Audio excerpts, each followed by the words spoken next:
जय जय रघुवीर समर्थ. शुका सारिखे पूर्ण वैराग्य जाचे, वसिष्ठा परिज्ञान योगेश्वराचे. कवी वाल्मिका सारिखा मान्य ऐसा, नमस्कार माझा सद्गुरु रामदासा. श्रीराम, मला वाटते अंतरी त्वा वसावे, तुझ्या दासबोधासी त्वा बोध व्हावे. अपत्यापरी पाववी प्रेमग्रासा, महाराज या सद्गुरु रामदासा. जय जय रघुवीर समर्थ. श्रीकृष्ण गोविंद हरे मुरारे, हे नाथ नारायण वासुदेव, प्रद्युम्न दामोदर विश्वनाथ, मुकुंद विष्णोर्भगवन्नमस्ते. सच्चिदानन्दरूपाय विश्वोत्पत्त्यादिहेतवे, तापत्रयविनाशाय श्रीकृष्णाय वयं नुमः. कृष्णाय वासुदेवाय हरये परमात्मने, प्रणतक्लेशनाशाय गोविन्दाय नमो नमः.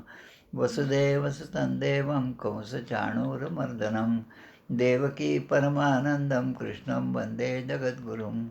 कृष्णकमलपत्राक्षं पुण्यश्रवणकीर्तनं, वासुदेवं जगद्योनिं नौमि नारायणं हरिं. कृष्णकृष्णेति कृष्णेति यो मां स्मरति नित्यशः, जलं भित्त्वा यथा पद्मं संसारात् उद्धरात्म्यहं. कृष्णाय वासुदेवाय देवकीनन्दनाय च, नन्दगोपकुमाराय गोविन्दाय नमो नमः. नमः पंकजनाभाय नमः पंकजमालिने, नमः पंकजनेत्राय नमस्ते पंकजांग्रे. गोपाल कृष्ण भगवान की जय. जय जय रघुवीर समर्थ. ज्ञानं परमगुह्यं मे यद्विज्ञानसमन्वितं, सरहस्यं तदङ्गं च ग्रहाणगदितं मया. यावानहं यथा भावो यद्रूपगुणकर्मकः, तथैव तत्त्वविज्ञानमस्तु ते मदनुग्रहात्. अहमेवासमेवाग्रे नान्यं सदसत्परं, पश्चादहं यदेतच्च यो वशिष्येत सोऽस्म्यहम्. ऋतेर्थं यत् प्रतीयेत् न प्रतीयेत् चात्मनि, तद्विद्यादात्मनो माया. यथा भासो यथा तमः, यथा महान्ति भूतानि भूतेषु चावचेष्वनु, प्रविष्टान्यप्रविष्टानि तथा तेषु न तेष्वहम्. एतावदेव जिज्ञासं तत्त्वजिज्ञासनात्मनः, अन्वयव्यतिरेकाभ्यां यत् स्यात् सर्वत्र सर्वदा. एतन्मतं समातिष्ठ परमेण समाधिना, भवान् कल्पविकल्पेषु न विमुह्यति कर्हिचित्. गोपाल कृष्ण भगवान की जय.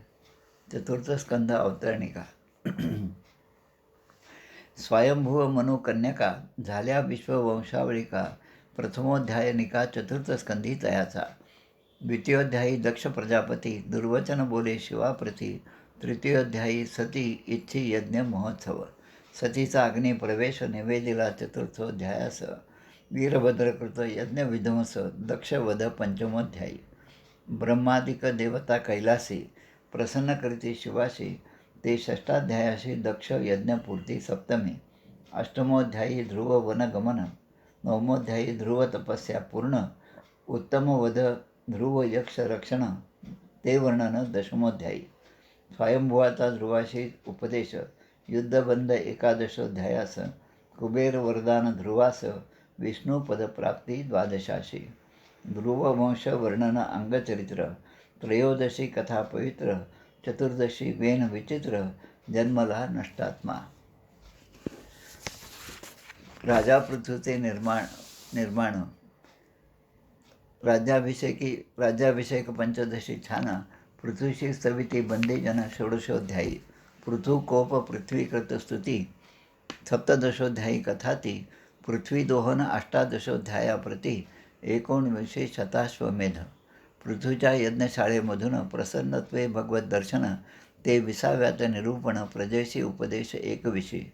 सनकादिकांचा पृथ्वीशी उपदेश असे 22. तप परलोक गमन 23. महाराज पृथ्वीचे. वंशविस्तार पृथ्वीचा, प्रचेताशी बोध रुद्राचा, 24वा अध्याय त्याचा पुरंजनोपाख्यान 25. पुरंजन गेला शिकारीशी, राणी क्रुद्ध झाली 26. चंडवेग धावला लढाईशी, 27. कालकन्या कथा. पुरंजन स्त्रीरूप झाला, अविज्ञातोपदेशे उद्धरला, कथाभाग हा 28 केला निवेदन. तात्पर्य पुरंजनोपाख्यानाचे. 29 वर्णन त्याचे. प्रचेतास श्रीविष्णूचे 30व्यात वरदान. प्रचेताशी नारदोपदेश, परमपदप्राप्ती तयास, 31व्या अध्यायास अमृतकथा ऐशी हे. गोपाल कृष्ण भगवान की जय. जय जय रघुवीर समर्थ.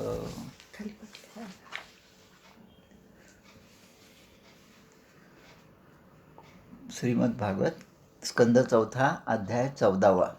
वेन राजाची कथा आपल्याला आज पाहिजे. 4थ्या स्कंदामध्येच 3ऱ्या अध्यायामध्ये एक श्लोक आला होता, आपल्याला आठवत असेल. सत्पुरुषांच्या ठिकाणी कोणते गुण असायला पाहिजे किंवा कोणते गुण असले तर त्याला सत्पुरुष म्हणायचं, आणि तेच 6 गुण जर असतील तर ते नीच पुरुषासाठी अवगुणसुद्धा होतात, असा एक श्लोक आपल्याला येऊन गेला. 4थ्या स्कंदामध्ये 3ऱ्या अध्यायामध्ये 17वा श्लोक. ते गुण असे आहेत: विद्या, तप, धन, सुदृढ शरीर, तारुण्य आणि उच्च कुळ. म्हणजे या 6 गोष्टी जर असल्या, एखाद 2 त्यामध्ये असो किंवा नसो, पण ते सत्पुरुषाचे गुण होतात. ज्याच्याजवळ विद्या आहे, तप केलेलं आहे, धन पण आहे, आणि ते धनाचा वापर इतरांच्या अडीअडचणीच्या कामामध्ये दुसऱ्यांना मदत करण्यासाठी तो करत असेल, सुदृढ शरीर असेल, कारण शरीर सुदृढ नसेल तर आपण इतरांना मदत करू शकत नाही. तारुण्य आहे, म्हातारपणी सगळ्या गोष्टी जमत नाहीत, म्हणून तरुणपणी जी काही आपली शक्ती असते, इंद्रियांची शक्ती असते, त्याद्वारे आपण चांगल्यात चांगलं कर्म करू शकतो. आणि उच्च कुळ असेल, त्या उच्च कुळाचा जो पूर्वीपासून आलेला संस्कार आहे तो आपल्यामध्ये येतो आणि आपण चांगल्यात चांगले सत्कर्म करू शकतो. हे सगळे सत्पुरुषांचे गुण आहेत. पण याच्या उलट याच गोष्टी जर एखाद्या नीच पुरुषाच्याकडे गेल्या तर त्याचे ते अवगुण ठरतात. आणि हे अवगुण ठरणारं उदाहरण म्हणजे वेन राजाची कथा आहे.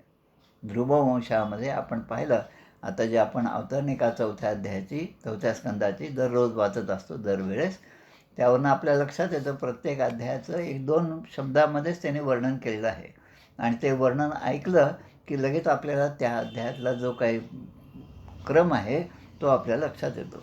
ध्रुव वंशामध्ये पुढे अंगराजा झाला, आणि अंगराजाची पत्नी जी आहे ती सुनीता मृत्यूची पुत्री होती.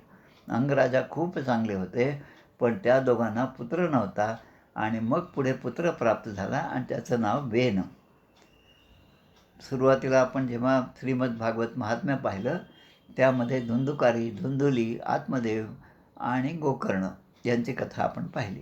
त्यामध्ये एक चरण येतं: गोकर्ण हा पंडितो ज्ञानी आणि धुंदुकारी महाखलः. आता गोकर्ण आणि धुंदुकारी या दोघांचाही जन्म जो आहे तो त्या साधू पुरुषांनी दिलेल्या फळातूनच झालेला आहे. त्याने फळ दिलं, आत्मदेवाने घरी नेऊन आपल्या पत्नीला दिलं, पत्नीने ते ग्रहण केलं, पण तिच्या मनामध्ये पुन्हा शंका आली, आणि म्हणून तिच्या बहिणीने सांगितलं त्याप्रमाणे ते फळ तिने तसंच टाकून दिलं, आणि स्वतः पोटामध्ये गर्भ असल्यासारखं नाटक केलं, आणि ते फळ त्या गायीने भक्षण केलं. त्यापासून गोकर्ण झाला, आणि ह्या बाई म्हणजे यांची पत्नी जी होती धुंदुकारी, तिच्या पोटी धुंदुकारीचा जन्म झाला, धुंदुलीच्या पोटी. हा भाग आपण पाहिला. म्हणजे आईवडील संस्कारित असले तर चांगला पुत्र होईल याचाही भरोसा नाही, आणि आईवडील कसेही असले तरी पुत्र हा संस्कारित होईल, हे पण अशी पण उदाहरणं आहेत. त्या उदाहरणासाठी जी पूर्वपीठिका आहे ती फार महत्त्वाची आहे. या ठिकाणी वेन राजाला पूर्वपीठिका जी होती सुनीता मातेकडून मृत्यूची ती पुत्री असल्यामुळे ती प्राप्त झाली, आणि म्हणून वडील अंग कितीही चांगले असले तरी पुत्र मात्र त्या दर्जाचा नव्हता. मैत्रेय ऋषी जे आहेत ते आता सांगतात आपल्याला की अंगराजा हा या मुलाच्या सगळ्या दुष्टकृत्यामुळे कंटाळून गेला होता. त्याने पुष्कळ प्रयत्न केला आपल्या मुलाला सन्मार्गावर आणण्याचा, सुधारण्याचा, पण त्याचा काहीही परिणाम झाला नाही. आणि शेवटी त्या संसारातून विरक्त होऊन एके दिवशी रात्री अंगराजा सगळं वैभव, पत्नी या सगळ्यांना सोडून एके रात्री ते निघून गेले आणि कुठे गेले याचा पत्ता आपल्याला नाही, पण त्यांनी मात्र या सगळ्यांचा त्याग केला.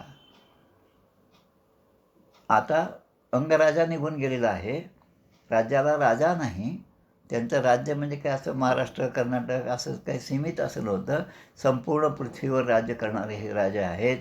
राज्यामध्ये उच्छृंखलपणा आला, लोक उच्छृंखल झाले आणि राज्यामध्ये अराजकता माजली. कोणीच कोणाला विचारत नाही, सगळीकडे अनाचार माजला. वेन हा जो पुत्र होता तो मुळातच दुष्ट होता आणि अशा दुष्ट पुत्राला त्या राज्याच्या मंत्र्यांची संमती न घेताही राणी सुनीताच्या आग्रहामुळे त्याला या पृथ्वीचा राजा केला. आता वेन राजा झाला ही गोष्ट सगळीकडे जेव्हा समजली तेव्हा त्या राजाला वेन राजाच्या ठिकाणचा अहंकार वाढला. म्हणजे विद्या, तप, धन, सुदृढ शरीर, तारुण्य आणि उच्च कुळ हे सगळं आहे, पण नीच पुरुषाच्या ठिकाणी ते अवगुण कसे होतात हे पूर्ण आख्यान आजच्या या अध्यायामध्ये आहे. आता हा उन्मत्त होता, अहंकारी होता आणि स्वतःला श्रेष्ठ पुरुष समजायचा. त्यामुळे इतरांचा तो अपमान करायचा. त्याचं कर्तव्यच असं होतं की लहान मुलं दिसली तर त्या खेळणाऱ्या लहान मुलांना उचलून तो नदीमध्ये फेकून द्यायचा. म्हणजे त्यांचा जीव घ्यायचा आणि त्यातच त्याला आनंद वाटायचा. असं धर्माच्या विरुद्ध अनेक प्रकारचं त्याच्या सगळ्या कृत्य पाहिल्यानंतर सगळी प्रजा अगदी कंटाळून गेलेली होती. न यष्टव्यम न दातव्यम न होतव्यम द्विजाः क्वचित इति निवारयत धर्मं भेरी घोषेण सर्वशः. त्यांनी असंही सांगितलं आपल्या प्रजेला की मी आता राजा आहे. राजा हा देवासारखा असतो. राजाच्या ठिकाणी सर्व देवतांचा वास असतो. त्यामुळे ब्राह्मण असो, क्षत्रिय असो, वैश्य असो, याला त्रैवर्णिक म्हणतात. या 3 वर्णाला त्रैवर्णिक आणि चौथा जो आहे क्षुद्र वर्ण जो आहे तो ह्या तिन्ही वर्णांची सेवा करणारा तो वर्ग आहे. या क्षुद्रांना फक्त सेवेतून परमात्म्याची प्राप्ती होती आणि जसं जसं आपण उच्चवर्णीयाकडे जातो तेव्हा ब्राह्मणांवर सगळ्यात जास्त जबाबदारी असल्यामुळे श्रीमद भगवद्गीतेमध्ये आणि ज्ञानेश्वरीमध्ये विशेषतः ब्राह्मणाच्या ठिकाणी जे गुण पाहिजे ते जवळपास 28 गुण त्या ठिकाणी दिलेले आहेत. पण शूद्रासाठी मात्र एकच गुण आहे की त्यांनी फक्त सेवा आणि सेवेतून परमेश्वराची प्राप्ती करावी. या वेन राजाने हुकूमच काढला की या त्रैवर्णाने म्हणजे ब्राह्मण, क्षत्रिय आणि वैश्य यांनी कुठल्याही प्रकारचा यज्ञ करू नये. दानाचं महत्त्व अधिक मास आहे, कितीतरी दानाचं महत्त्व अधिक मासाच्या अध्यायांमध्ये आपण आता वाचत आहोत योगायोगाने. पण ते दानसुद्धा त्यांनी द्यायचं नाही आणि यज्ञ करून यज्ञामध्ये आहुती देणं, यज्ञाला त्या आहुतीचं हवन करणं, त्या टाकणं त्यामध्ये आणि मंत्र म्हणणं या सगळ्यावर सुद्धा बंदी आणली. एक प्रकारे आणीबाणी सुरू झाली आणि ही बंदी आणल्यामुळे सर्वांची सगळे धर्मकर्म जी आहे ती सगळी बंद पडली. ब्राह्मणांना यज्ञ करता येत नव्हतं, जे श्रीमंत होते त्यांना दान देता येत नव्हतं आणि हवन जे आहे ते ब्राह्मण ते हवनसुद्धा करू शकत नव्हते.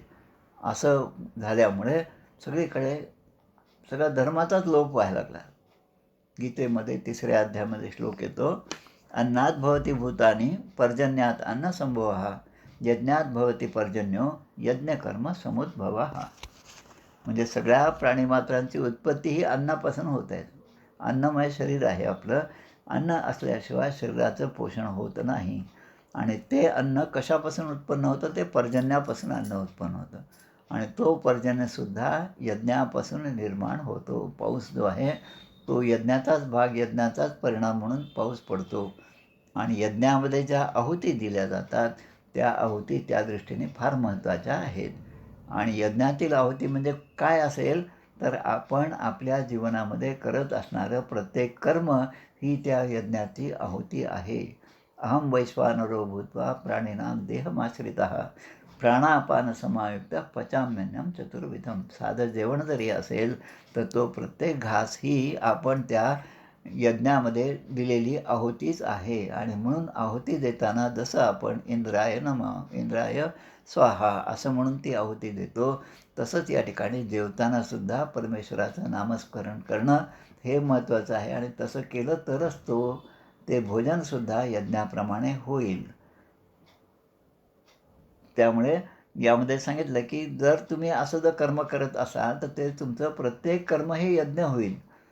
पण आता हे कर्मसुद्धा बंद झालं आणि जे आपण समर्थ रामदास स्वामींना जे पडलेलं स्वप्न होतं, जे नंतर 50 वर्षानंतर जे प्रत्यक्षात उतरलं, आनंद वनभुवनी हे जे आहे त्याच्यामध्ये ते म्हणतात, उदंड झाले पाणी स्नान संध्या करावया, बुडाला औरंग्या पापी म्लेंच संहार झाला.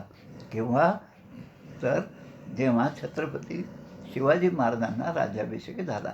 हे स्वप्न 50 वर्षापूर्वी समर्थ रामदास स्वामींनी पाहिलं आणि ते जे लिहून काढलं ते म्हणजे आनंद वनभुवनी ही त्यांचं एक रचना आहे. आता ते सांगतात की हा वेन जो आहे त्याने सांगितलं हे सगळं बंदच करा. त्यामुळे आता या त्रैवेरणीयांना कुठल्याही प्रकारचं सत्कर्म करण्यापासून बंदीच आलेली असते. त्यामुळे ते घाबरत कोणाला न सांगता जास्त वाच्यता न करता अशी कर्म करू लागली. पण वेनाला जेव्हा हे लक्षात येईल तेव्हा वेन जाऊन दुष्टपणे त्यांचा वधसुद्धा करीत होता. अहेरिव पय पोषकस्याप अनर्थभृत वेन प्रकृतीव खलः सुनीता गर्भसंभव. सुनीताच्या गर्भामध्ये जन्म झालेला हा वेन जो आहे, वेन हा प्रकृतीव खलः, त्याची प्रकृतीच खल म्हणजे दुष्टाचीच प्रकृती होती त्याची. आणि पोषकस्याप अनर्थभृत, जसं एखाद्या सापाला दूध पाजल्यानंतर त्याचं पोषण होईल, तो चांगला दष्टपुष्ट होईल असं समजणं हे मूर्खपणाचं होईल. कारण ते दूध पिल्यानंतर त्या सापाच्या ठिकाणी पुन्हा विषच निर्माण होतं आणि तोच साप आपल्याला केव्हा तरी दंश करेल. त्याप्रमाणे हा वेन जो आहे त्याला आत्तापर्यंत आईने वाढवलं, बापाने वाढवलं, पण तो इतका दुष्ट निघाला की त्याला प्रजेला त्याचा त्रास होऊ लागला आणि म्हणून पालनकर्त्याच्याच अनर्थाला कारण झालेला हा वेन आहे. आता या वेनाचं राज्य सुरू झालं. लोकांना काही म्हणता येत नव्हतं. सुनीताचा आग्रह होता आणि म्हणून त्या वेनाचा राज्याभिषेक झाला. काही लोकांनी जे सत्प्रवृत्त होते ते म्हणतात की आता राजा तर आपल्याला मिळालेला आहे, अंगराजा एवढा चांगला होता आणि एवढंच नुसतं म्हणत बसण्यापेक्षा आता जे वेन राजा झालेले आहेत त्यांना आपण भेटू आणि 4 चांगल्या गोष्टी, हिताच्या गोष्टी आपण सांगू. म्हणून ही सगळी मंडळी, एक शिष्टमंडळ त्या वेनराजाला भेटायला गेले. आता यांच्या मनामध्ये क्रोध होता, कारण अंगराजाचं सगळं चरित्र त्यांनी पाहिलेलं होतं. अंगराजा किती धार्मिक प्रवृत्तीचा होता.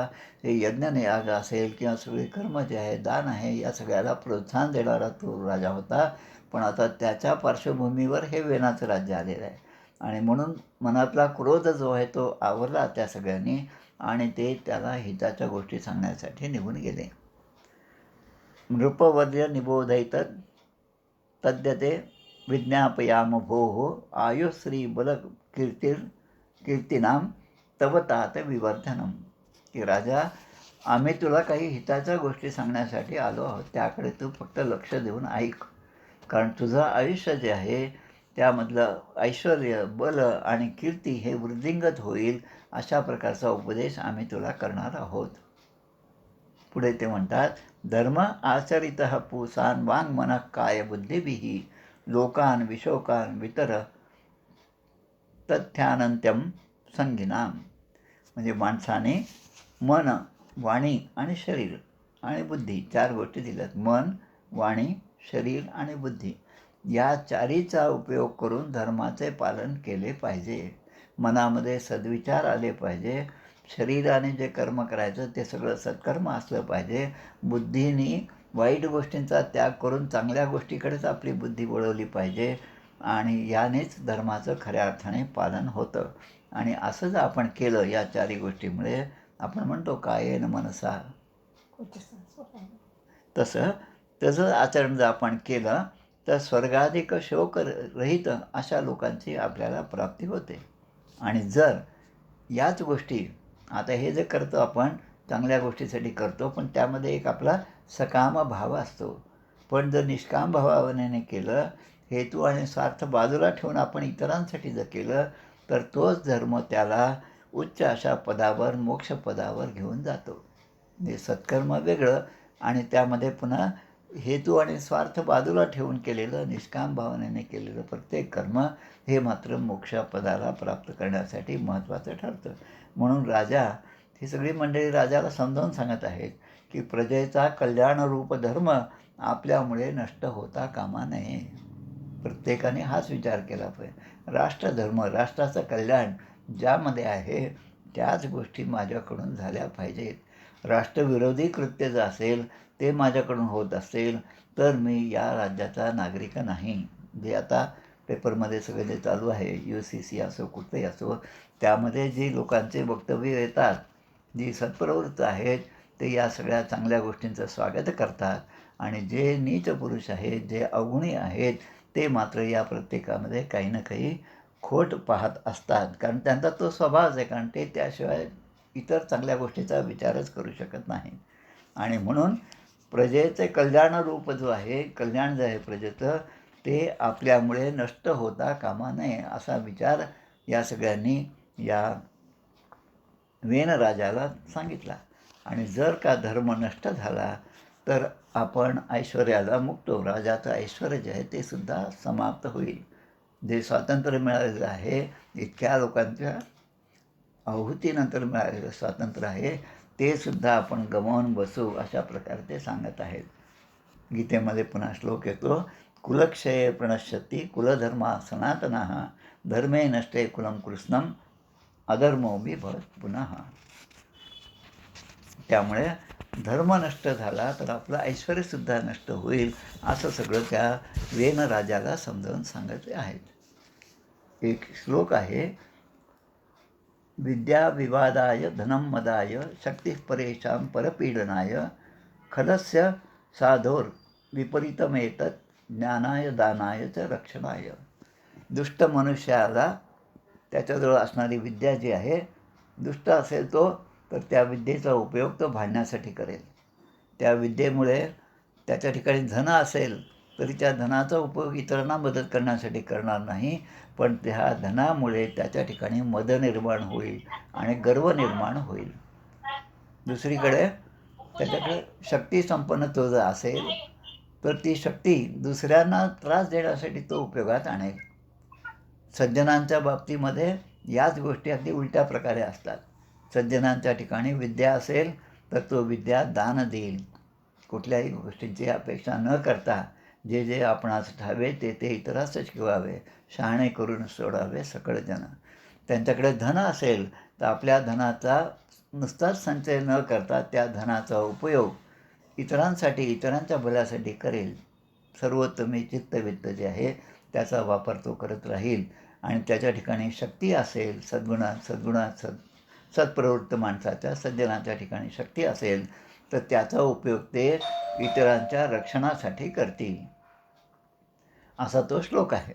आता या ठिकाणी याच संदर्भामध्ये जो श्लोक येतो, यस्य राष्ट्रे पुरे चैव भगवान यज्ञपुरुषः युज्यते स्वेन धर्मेण जनैर्वर्णाश्रमान् वितह्य तस्य राज्ञो महाभाग भगवान भूतभावनः परितुष्यती विश्वात्मा तिष्ठतो निज शासने. की ज्याच्या राज्यामध्ये, ज्याच्या नगरामध्ये वर्णाश्रम धर्माचे पालन करणारे अनेक पुरुष आहेत आणि आपापल्या स्वधर्म पालनाद्वारे ते जे जे कर्म करत असतील, मग त्यांचं कर्म लहान असो किंवा मोठं असो, ते कशाही प्रकारचं असलं तरी ते त्या यज्ञपुरुषाचीच आराधना करतात, त्या परमेश्वराचीच आराधना करतात. म्हणून त्या आपल्या आज्ञापालन करणाऱ्या असे ज्यांच्या ठिकाणी प्रजा असेल त्या राजावर स्वतः भगवान प्रसन्न होतात. कारण तेच विश्वाचे आत्मा आहेत आणि ते सर्वांचे रक्षणकर्ते आहेत. अशा प्रकारे हे सगळं समजावून सांगत आहेत. आता अजून एक श्लोक दिलेला आहे, यज्ञेन युष्माद विषये द्विजातिभिः वितायमानेन सुराः कला हरेः स्विष्टा सुतुष्टा प्रदिशन्ति वांछितं तद्हेलनं नार्हसी वीर चेष्टितुम. म्हणजे जेव्हा आपल्या राज्यामध्ये ब्राह्मण लोक जे आहेत ते यज्ञाचं अनुष्ठान करतील तेव्हा त्यांच्या पूजेने प्रसन्न होऊन प्रत्यक्ष भगवंत त्या ठिकाणी दर्शनं देतील आणि अंशरूप देवता जे आहेत त्या आपल्या मनोवांछित जे काही फळ असेल, ज्यासाठी आपण हे सगळं करत आहोत, अनुष्ठान करत आहोत, त्याचं मनोवांछित फळ ते आपल्याला देणार आहेत. आणि म्हणून देवतांचा तिरस्कार करता कामा नये.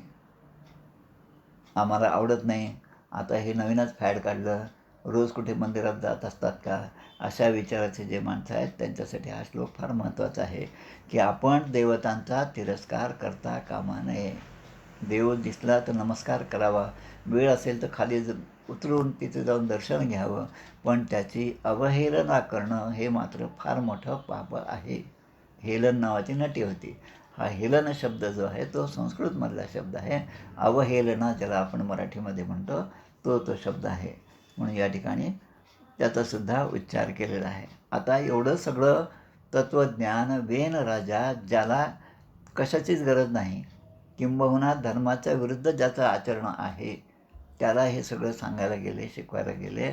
आता त्याच्याकडून जी अपेक्षा आहे या सगळ्यांना, की आता त्याप्रमाणे हा आपला राजा करेल तर आपल्या राज्याला काही चांगले दिवस येतील, असं मनात घेऊन, जरी मनामध्ये राग होता तो राग आवरून सगळ्यांनी हा उपदेश राजाला केला. पण राजा मात्र वेन असल्यामुळे, दुष्ट असल्यामुळे, खलू असल्यामुळे तो आता त्याचं उत्तर काय देतो हे सुद्धा पाहणं महत्त्वाचं आहे. वेन उवाच बालिशा बत यूयं वा अधर्मे धर्ममानिनः ये वृत्तिदं पतिं हित्वा जारं पतिं उपासते. राजा आता लगेच स्पष्टपणेच बोलतो, कारण त्याला सत्कर्म काय आणि दुष्टकर्म काय हे समजत नाही. सत्कर्मच माहिती नाही आणि दुष्टकर्म हे सत्कर्म आहे असा ज्याचा विचार असतो, ते अशा चांगल्या गोष्टी सांगितल्यानंतर असंच बोलतात. तो म्हणतो की तुम्ही सगळे लोक मूर्ख आहात, तुम्हाला धर्मच समजला नाही. अधर्म जो आहे की तुम्ही असे मूर्ख आहात की अधर्मालाच तुम्ही धर्म मानता. याचा मला फार वाईट वाटतं. आणि मग तुम्ही जो म्हणत आहात तो सगळा अधर्मच आहे. सगळ्यांचा जीवननिर्वाह चालवण्याची जबाबदारी, त्याचं रक्षण करण्याची जबाबदारी ही साक्षात राजाकडे असते, हे सुद्धा तुम्हाला माहीत नाही. आणि म्हणून मी तुम्हाला सांगतो की राजाला सोडून तुम्ही इतर कुठल्याही देवतेच्या नादी लागू नये. त्याला वेनराजा असं म्हणतो की तो जारपतीच्या नादी लागलेला आहे. आपल्या पतीची सेवा, आपल्या पतीने सांगितल्याप्रमाणे आचरण करणं हे पत्नीचं जसं कर्तव्य आहे, तसं प्रजेचं कर्तव्य राजाने सांगितल्याप्रमाणे वागणं असं आहे. अवजानन्त्यमी मूढा नृपरूपिणीं ईश्वरं नानुविन्दन्ति ते भद्रं इह लोके परत्र च. जे लोक मूर्खपणामुळे अशा राजाचा अनादर करतात, म्हणजे वेन म्हणतो की तुम्ही माझा अनादर करत आहेत, त्यामुळे तुम्हाला या लोकीच काय परलोकातसुद्धा सुख मिळणार नाही. भाषा पहा, म्हणजे भाषासुद्धा आध्यात्मिक वाटते, कारण त्या उच्च कुळात जन्म झालेला आहे, पण त्याचं मूळ जो रोख आहे तो चुकलेला असल्यामुळे त्याचा सगळा प्रभाव जो आहे तो चांगल्या प्रकारे पडू शकत नाही. आता वेन राजा पुढे सांगतो की विष्णू, म्हणजे 12 देवतांची नावं घेतलीत वेनराजाने. विष्णू, ब्रह्मदेव, महादेव, इंद्र, वायू, यम, सूर्य, मेघ, कुबेर, चंद्र, पृथ्वी, अग्नी आणि वरुण, अशा 12 देवतांची नावं घेतली आहे. आणि तो म्हणतो की या 12च्या व्यतिरिक्त ज्या ज्या देवता अशा आहेत की ज्या तपश्चर्या केल्यानंतर आपल्याला वर देतात, वर माग म्हणतात, आणि ते वर आपल्याला दिल्यानंतर आपल्याला तो प्राप्त होतो. त्याविरुद्ध जर आपण दुष्टकर्म केले तर आपल्याला शाप देण्यासाठी सुद्धा ते समर्थ आहेत. मग असेच असेल ते सर्व माझ्याच शरीरामध्ये आहेत असं वेनराजा म्हणतो. या सगळ्या 12 देवता ज्या आहेत आणि ज्या देवता इतरांना वर देण्यासाठी सक्षम आहेत आणि शापसुद्धा देऊ शकतात, ते सगळे माझ्यामध्येच स्थित आहेत. म्हणून राजा हा सर्व देवमयी आहे. देहे भवन्ति नृपतेः सर्व देवमयो नृपः, असं या ठिकाणी चरण दिलेलं आहे. म्हणून हे मूर्ख ब्राह्मणांनो, तुम्ही मत्सर सोडून माझ्याबद्दलचा जो तुमच्यामध्ये द्वेष आहे तो सोडून आपल्या प्रत्येक कर्माद्वारे माझंच पूजन करा, असं तो आपल्या सगळ्या प्रजेला सांगत आहे. जे नैवेद्य भगवंताला दाखवतात तो भगवंताला दाखवणं म्हणजे हे जार कर्म आहे, पण मला दाखवणं हे तुमचं इष्टकर्म आहे. आणि म्हणून नैवेद्यसुद्धा मलाच दाखवत जा. तुम्हाला जे काय दान करायचं असेल ते मलाच करत जा आणि माझ्याशिवाय दुसरा कोणीही अग्रपूजेचा मान घेऊ शकत नाही, असं माझं हे स्थान आहे, असं त्या ठिकाणी राजा सांगत आहे.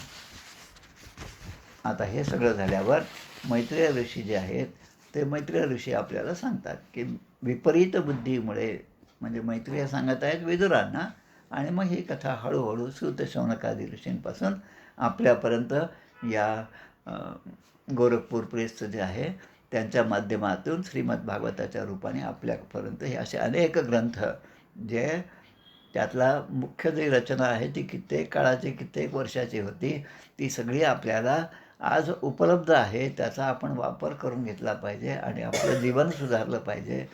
पण त्यामध्ये हे सांगतात की विपरीत बुद्धीमुळे वेन हा अत्यंत पापी झालेला होता आणि कुमार्गाकडे जाणारा झालेला होता.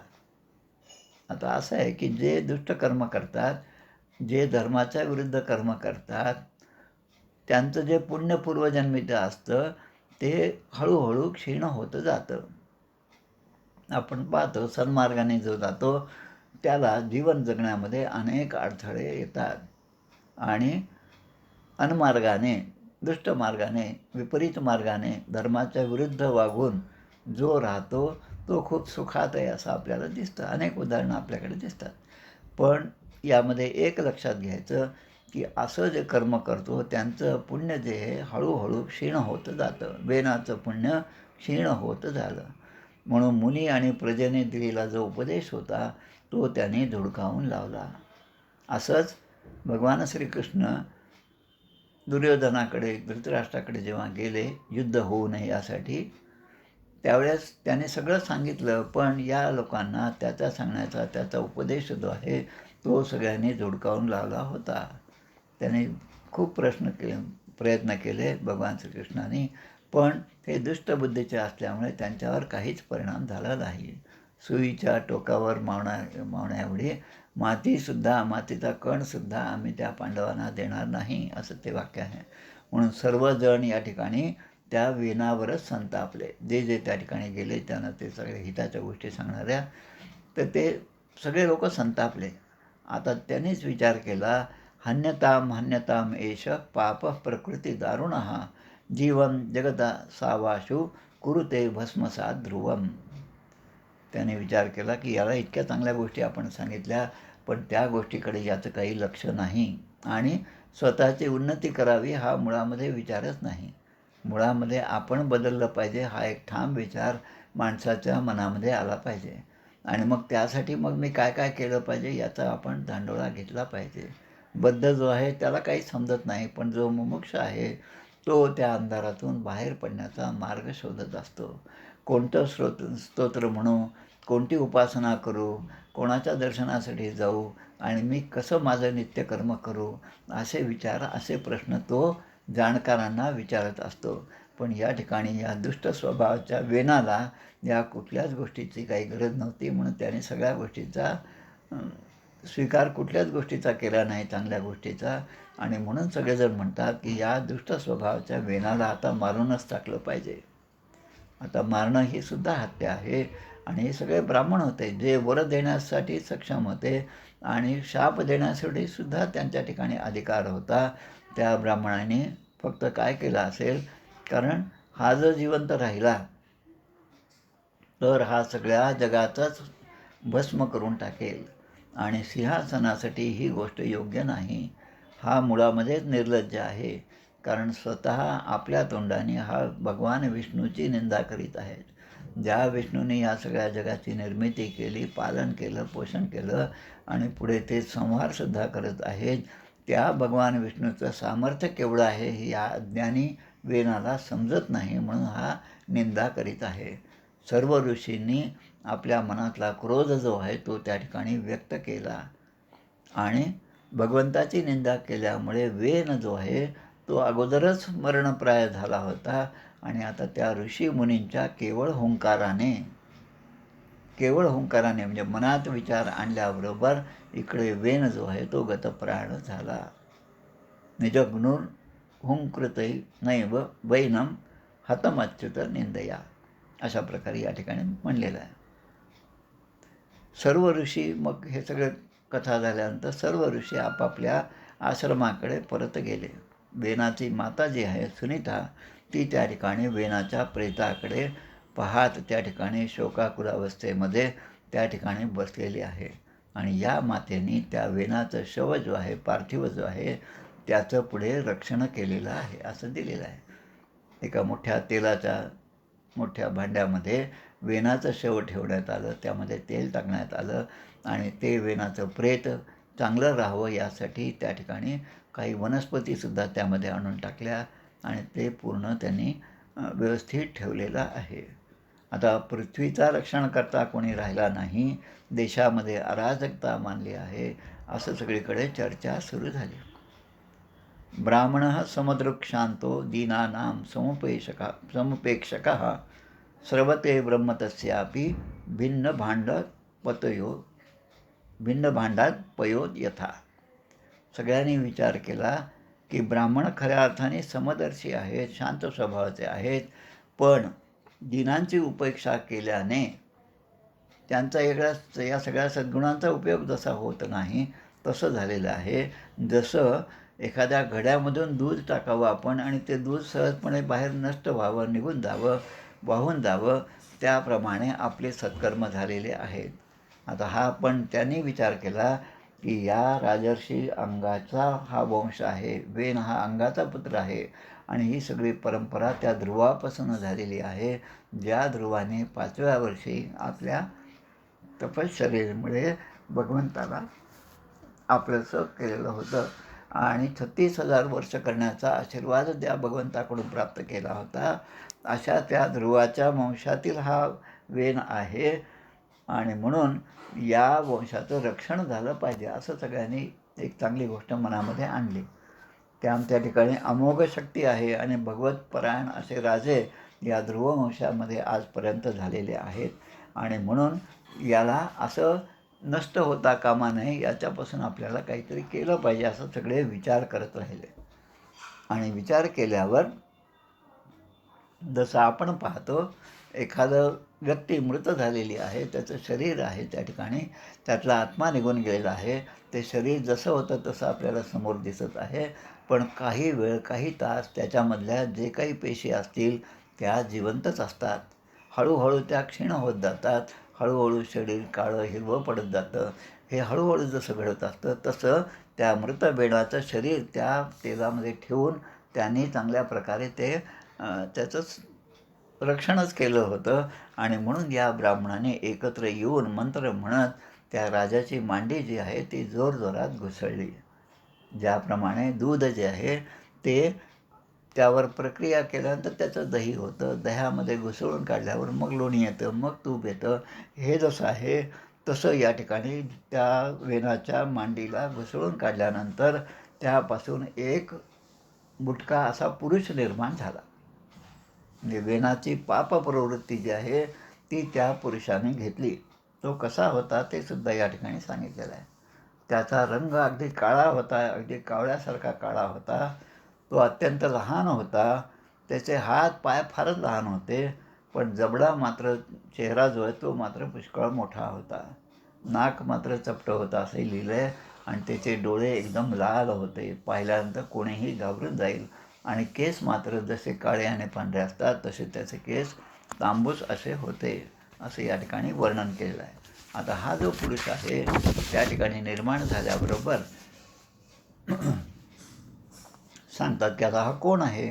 त्या काळ्या पुरुषाने निर्माण झाल्याबरोबर जसं आपण त्या गोष्टीमध्ये पाहतो, अल्लाउद्दीनचा चिराग काय म्हणतो त्याला, दिवा, तो घासल्याबरोबर समोर तो राक्षस उभा राहतो आणि राक्षस हात जोडून विचारतो की आता तुम्हाला काय पाहिजे ते सांगा. आणि मग आपण जसं सांगू तसं तो सगळं करतो. त्याप्रमाणे त्या पुरुषांनी त्या ठिकाणी प्रश्न केला. तंतु ते वनतम दीनम किम करोमिति वादिनम निषिद्धेत ब्रुवंस्तास्त स निषादस्ततो अभवत. त्या काळ्या पुरुषाने दीनतेने आणि नम्रतेने हात जोडून विचारले, किम करोमि इति, मी काय करू असं त्याने विचारले. तेव्हा ते सगळे ऋषी ब्राह्मण त्या ठिकाणी जे होते ते म्हणे, तू काहीच करू नको, निषीद असा शब्द त्या ठिकाणी आला.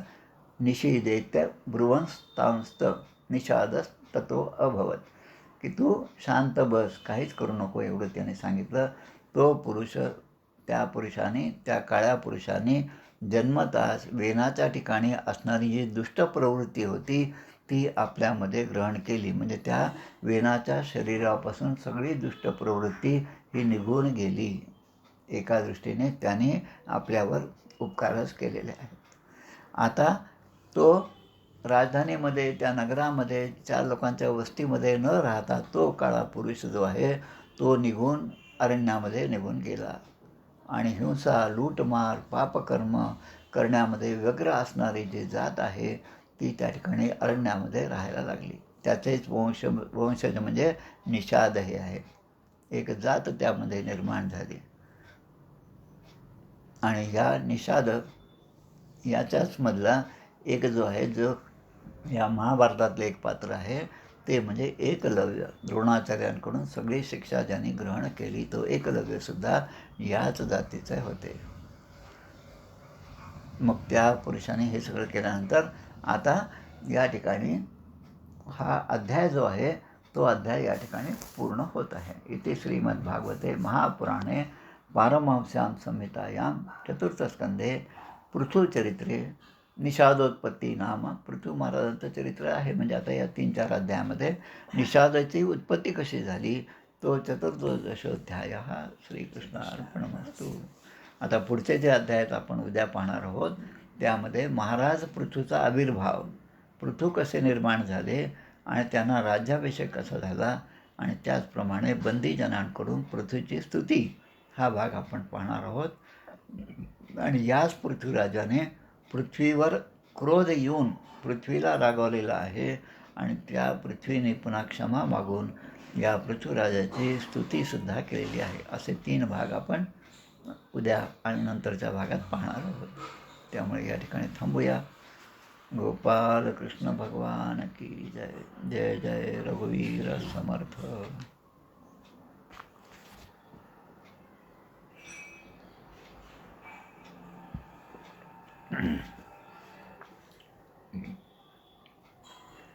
जय हो जय श्री भागवता, आरती करी तुझ भगवंता.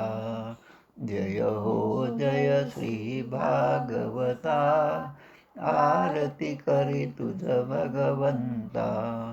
श्री शुकमुनीने परम भक्तीने नाना परीने गायले जा हरिचरिता, आरती करी तुझ भगवंता.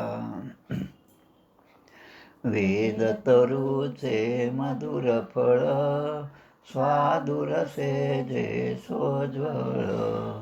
आत्मा राम मुनी अचळ, सेवुनी करीती जन सफळ. महापर्वणी आली अवनी, की अगहरिणी भवजलतरणी. ती पतिता आरती करी तुझ भगवंता. येथे व्यासाची वाणी, सार्थक हरिगुण गावोनी. शास्त्र पुराणी मुकुटमणी, परम प्रेमामृत जननी. सहज सेविता भाविक भक्ता, उदार दाता मोक्ष तत्वता. देहाता आरती करी तुझ भगवंता. गमते जणू मानस तीर्थ, 12 सोपाने युक्त.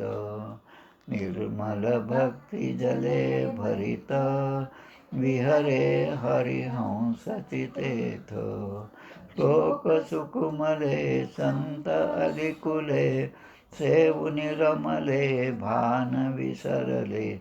रस पिता आरती करी तुझ भगवंता. अपार महिमा ग्रंथाचा, रेना कोणासाचा. मेवा कविवर संतांचा, प्राणची कीर्तनकाराचा. जणू बोधाचा स्वयंप्रभेचा द्वादश कलीचा रवी अंतरीचा तमहारता आरती करी तुझ भगवंता. ग्रंथ नव्हे हा श्रीकृष्ण गीते वेधी मन पूर्ण. अनन्य होता या शरण खचित टळे जन्म मरण. त्रिताप जाती चिरये शांती नाथ ही वदती रामपदी ठेवी माता. आरती करी तुझ भगवंता. जय हो जय श्री भागवता. आरती करी तुझ भगवंता. गोपाल कृष्ण भगवान की जय. उद्या आपण 2 अध्याय घेऊया, 15वा आणि 16वा. दोन्ही 26-27 लोकांचे असल्यामुळे 2 अध्याय उद्या होतील. जय जय रघुवीर समर्थ.